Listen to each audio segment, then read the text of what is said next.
मैं धर्मेंद्र कुमार, आप देख रहे हैं के मास न्यूज।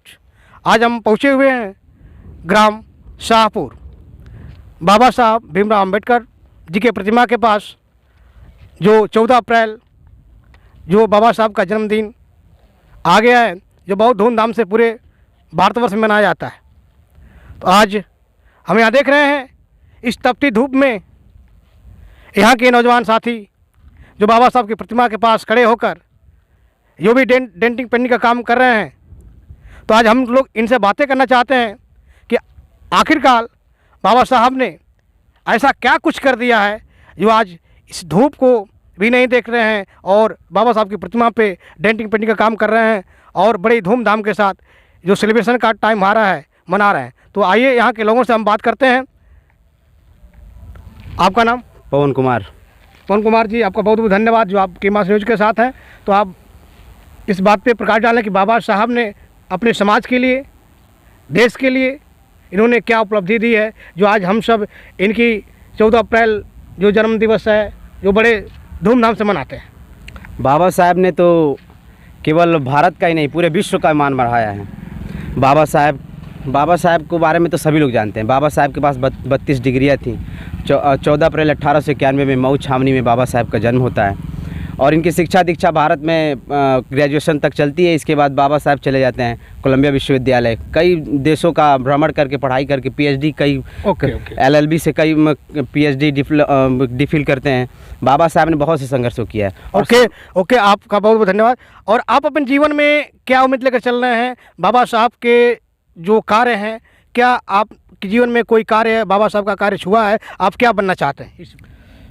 मैं तो यूपीएससी की तैयारी कर रहा हूँ और मैं आईएएस बनना चाहता हूँ और बाबा साहब से हमेशा प्रेरणा लेता हूँ। और मैं ही नहीं, मेरे समाज के नहीं, सभी समाज के लोगों को बाबा साहब से प्रेरणा लेना चाहिए। बाबा साहब ने जो समाज के लिए किया है, शायद ऐसा महापुरुष अभी पैदा नहीं हुआ है जो हम सारे समाज के लिए किया हो। बाबा साहब आरक्षण की बात करते हैं कि केवल SC ST OBC को आरक्षण मिला, पर नहीं, सारी जातियों को आरक्षण दिया है बाबा साहब ने। और जो बाबा साहब ने अधिकार दिया है वो तो बात ही उस पर नहीं किया जाए। ओके, आपका बहुत बहुत धन्यवाद। और चलिए इसी कड़ी में एक और यहाँ के नौजवान साथी से मिल रहे हैं और बात कर रहे हैं, इनका क्या राय है बाबा साहब ने जो अपने देश के लिए, मजलूम जनता के लिए और यहाँ तक कि सबसे ज़्यादा कह लें तो नारियों के लिए इन्होंने बड़ा एक उत्थान किया है। तो आइए इनसे भी जानना चाहेंगे कि आज इतनी तपती धूप में क्यों खड़े यहाँ पर हैं। आपका नाम? साहिल कुमार। साहिल कुमार जी, आप बताएं कि आप इतनी तपती धूप में यहाँ पर क्यों खड़े हैं, क्यों काम कर रहे हैं, इसके पीछे क्या रीज़न है, क्या कारण है? बाबा साहब ने हमें बहुत सारे अधिकार दिए। पहले हमें छूत अछूत कहा जाता था। ओके। हमें किसी चीज़ का अधिकार नहीं था, न खाने पीने, ना किसी के साथ उच्च जाति लोगों के साथ बैठने उठने के लिए। वो सबका समानता का अधिकार दिए हमें हर चीज़ में। बहुत बहुत धन्यवाद। क्योंकि बाबा साहब की नीति आज भी, उनका विचार आज भी आपके दिमाग में बना हुआ है। सच में बाबा साहब ने सबको समानता का अधिकार दिया है, क्योंकि आज इसी समानता के अधिकार को जो बाबा साहब ने दिया है, आज बहुत तरह की आज जो सिस्टम तैयार हो रहे हैं 14 अप्रैल के दिन में या और किसी दिन में, बार बार देखा जा रहा है कि कहीं ना कहीं बाबा साहब की प्रतिमा को क्षति किया जा रहा है। इसके विषय में क्या कहना चाहते हैं?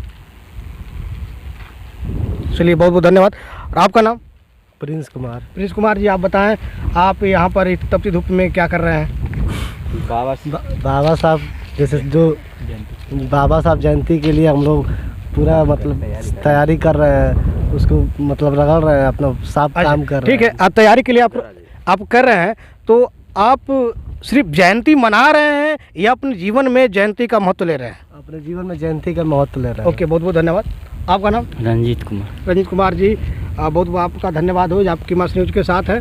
सो आप बताएं, आप यहाँ पर जो अभी स्कूल का समय है, आपने स्कूल नहीं गया है, अच्छी बात है, लेकिन आपने बाबा साहब की प्रतिमा पे डेंटिंग पेंटिंग का जो कार्य कर रहे हैं बहुत अच्छा लगा। तो आप यहाँ पे जो आए हुए हैं, बाबा साहब ने जो हमारे समाज के लिए, पूरे देश के लिए इन्होंने क्या बात कही है उसके विषय में बताएं। अपने समाज के लिए, शिक्षा के विषय में, संगठन के विषय में इन्होंने क्या कहा है?